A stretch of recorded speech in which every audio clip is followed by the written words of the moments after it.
दोस्तों, आपने ये तो देखा था कि जब ये छात्रों का आंदोलन हुआ उसे दबाने की कोशिश हुई, लेकिन ऐसी हालत पैदा हो गई कि छात्रों के आंदोलन के सामने सरकार को झुकना भी पड़ा।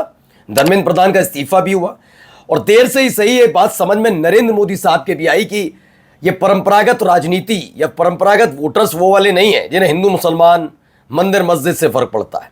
ये नई पीढ़ी है। तो भाई साहब इंस्टाग्राम लेकर बैठ गए और लगातार रोजाना वीडियो बनाए थे, हेलो फ्रेंड्स, है ना। आज मैं आपको दिखाऊंगा कि उसके फौरन बाद ही जो गोदी मीडिया चीख चीख कर बता रही थी कि पहली वीडियो ने रिकॉर्ड तोड़ दिया, नरेंद्र मोदी साहब की पहली वीडियो ने कितना असर पड़ा।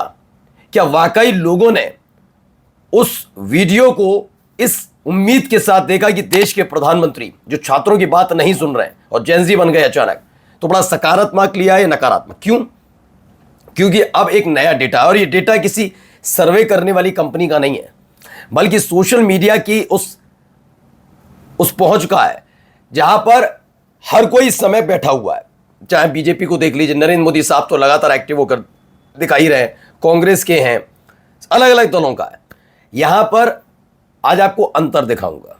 अंतर आपको इसलिए दिखाने जा रहा हूं, जरा देखिएगा यहां पर राहुल गांधी का जलवा कैसा है, कहां रह गए नरेंद्र मोदी साहब, फिसड्डी साबित हुए इसमें। लोगों ने कितना सुनना चाहते हैं सोशल मीडिया के जरिए, आप ये तो समझ ही सकते हैं।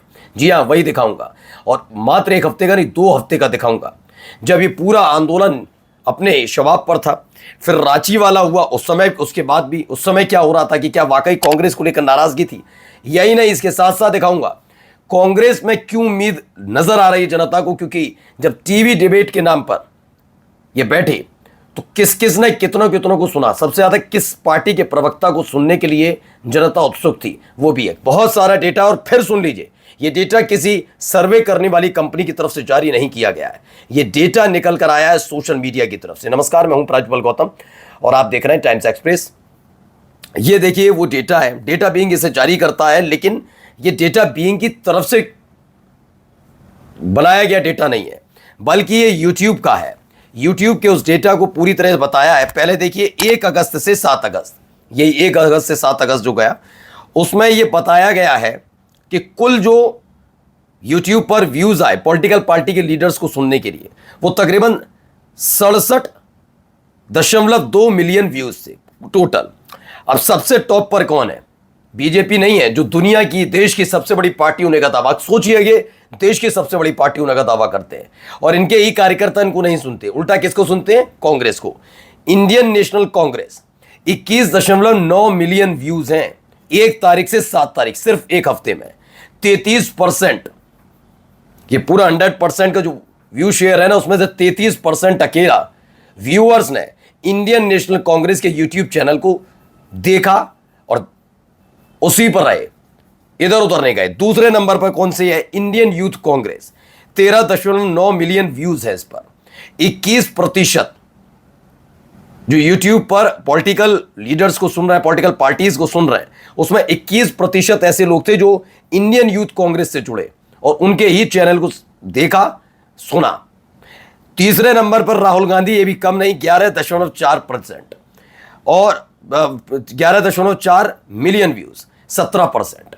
अब आते हैं चौथे नंबर पर नरेंद्र मोदी साहब, 6.2, तकरीबन राहुल गांधी से आधे व्यूज इनके आए एक हफ्ते के अंदर। यानी नरेंद्र मोदी साहब को सुनने के लिए जनता, यूथ या जो भी मोबाइल देखता, सुनने के लिए तैयार नहीं था। उसके बाद भी बहुत सारे नाम है, जैसे आम आदमी पार्टी भी है, उसमें भी ज्यादा अंतर नहीं, 5.7 मिलियन व्यूज।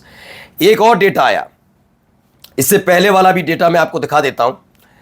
जो इससे पहले वाला डेटा था, इसमें तो और बुरी हालात थे।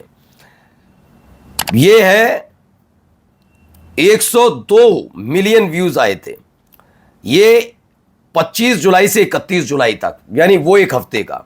इसमें नंबर 1 वही इंडियन नेशनल कांग्रेस रही, 57.9 million views. Indian youth Congress 12.4 million views. Rahul Gandhi 11 million views. एक हफ्ते में राहुल गांधी को कितनी बार देखा गया, सुना गया? राहुल गांधी की अपने यूट्यूब चैनल पर जो डाली गई वीडियोस, उनसे जुड़ी हुई, उनके आंदोलन की, छात्रों के साथ खड़े रहने की, उसे पसंद किया और 11 मिलियन व्यूज आए। और नरेंद्र मोदी साहब को सुनने के लिए कितने लोग बेचैन हैं, आप अंदाजा लगाइए, 5.8 मिलियन, सिर्फ इतने। तो आप जब ये अंतर वाली बात करते हैं कि बेहतर कौन, सबसे अच्छा कौन, अब आप खुद अंदाजा लगाइए, यहां लाकर खड़ा कर दिया। बीजेपी का को देखा सुना जा रहा था 25 से 31 जुलाई में, छठे नंबर पर थी 3.8। अब सोचिए कहां 3.8 मिलियन व्यूज आए हैं बीजेपी के पे, और कहां इंडियन नेशनल कांग्रेस में 57.9 मिलियन व्यूज। कितना बड़ा डिफरेंस है। राहुल गांधी को 11 मिलियन लोग सुनते देखते हैं, नरेंद्र मोदी साहब को मात्र 5.8 मिलियन। क्योंकि एक सर्वे आया था, हमने आपको बताया था, उसमें कई लोग सवाल कर रहे थे ये कैसा पोल ट्रैकर है, क्या बनाया है। मैंने कहा कि अगर आपने पोल ट्रैकर को देखा तो उसे समझिए वो आज की मौजूदा स्थिति में क्या बता रहा था। अब ये जो डेटा आया है यूट्यूब पर कितना सुनने के लिए तैयार है समझ लीजिए। अब आइए एक और है कि क्या केवल ये मसला कांग्रेस बीजेपी के बीच की जो इतनी दूरी का है, नरेंद्र मोदी साहब और राहुल गांधी जी के बीच का है, दोनों के बीच का, राहुल गांधी और नरेंद्र मोदी का। अब आप देखिए इसमें कौन कौन से स्पोक्स पर्सन जो न्यूज मीडिया पैनलिस्ट के तौर पर जाते हैं उनको कितना रैंक मिली है, कितना एंगेजमेंट हुआ, कितने लोगों को जब सुन रहे थे। जब होते हैं ना डिबेट, तो डिबेट में हर पार्टी का होता है, बीजेपी का, एक समाजवादी पार्टी का, एक कांग्रेस का, ऐसे बिठाए जाते हैं। तो इसमें भी देखिए क्या है, सबसे ज्यादा सुप्रिया श्रीनेत को सुनने के लिए लोग खड़े थे, देख रहे थे। चैनल अगर उन्होंने किया तो चैनल पर जब गए तो सब सुप्रिया श्रीनेत को देखा। कितना टोटल एंगेजमेंट जरा देख लीजिए। तकरीबन ये बताया जा रहा है कि 2,27,02,639, ये तकरीबन ये आया 27 लाख से ज्यादा ही है। दूसरा निकला है 10 लाख के करीब संजय सिंह, वो भी आम आदमी पार्टी, बीजेपी नहीं। तीसरे नंबर पर प्रियंका भारती आई है, 9,73,226 इनका एंगेजमेंट। चौथा पवन खेड़ा का नाम है, 9,18,000। आलोक शर्मा, दूर दूर तक नाम नहीं है, बीजेपी के प्रवक्ताओं को कोई सुनना नहीं चाह रहा था न्यूज चैनल पर, हालात देख लिए। आलोक शर्मा कांग्रेस, 8,32,000 तक तकरीबन। सौरभ भारद्वाज ये आम आदमी पार्टी के, इनको भी 6,99,000 तकरीबन 7 लाख। इसमें भी देखिए संजय राउत को सुनने के लिए आए, बीजेपी को तब भी नहीं, उद्धव ठाकरे गुट के, है ना, इनको 5,96,000 लोगों ने। तब जाकर 8वें नंबर पर संबित पात्रा का नाम आता है, 5,10,988। उसके बाद प्रदीप भंडारी का 4,87,038। यहां जाकर अब आप जरा संबित पात्रा को देखिए, 5 लाख, और कहां 27 लाख लोग सुप्रिया श्रीनेत को सुन रहे थे। ये इतना बड़ा गैप बना है।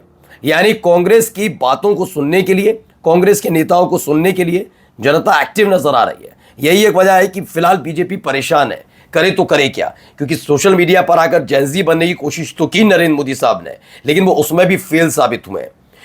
25 तारीख से जब से इस्तीफा हुआ है तब से लेकर अब तक का अगर डेटा उठाकर देखेंगे तो न केवल कांग्रेस चमकी है, बल्कि राहुल गांधी को देश सुनना चाहता है, देखना चाहता है। ऐसा क्या है कि नरेंद्र मोदी साहब फिसड्डी साबित हुए। नमस्कार।